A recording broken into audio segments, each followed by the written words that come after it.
নমস্কার বন্ধুরা, সীমা রান্নাঘরে আবারও সবাইকে স্বাগতম।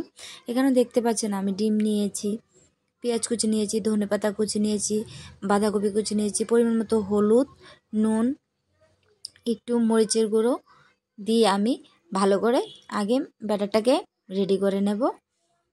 নিয়ে আমি একটা প্যানেতে আমি কেটে রাখা পেঁয়াজ যে আমি গোল গোল করে কেটে রেখেছিলাম ও পেঁয়াজগুলো আমি আগে দিয়ে দেবো। দেখুন আগে মিক্সড করে নিলাম ভালো করে।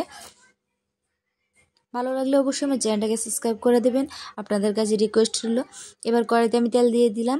এবার পেঁয়াজ যে গোল গোল শেপে কেটেছিলাম ওগুলো আমি ভালো করে দিয়ে দেবো। পেঁয়াজটা দেখুন ছিটছে বেশি। এবার আমি তার মধ্যে আমি যে ডোটা বানিয়েছিলাম এই ডোটা আমি একটা চামচের সাহায্যে ওতে দিয়ে দেব। আমি ডিম পেঁয়াজ পকোড়া বানিয়েছি, একবার অবশ্যই আমার মতো ট্রাই করবেন, আশা করবি ভালো লাগবে। দিয়ে হয়ে গেল আমার পেঁয়াজ ডিম পকোড়া।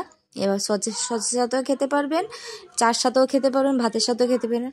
একবার ট্রাই করে দেখবেন, অবশ্যই ভালো লাগবে আশা করছি। ভালো লাগলে আমার চ্যানেলটাকে সাবস্ক্রাইব করে দেবেন। ধন্যবাদ।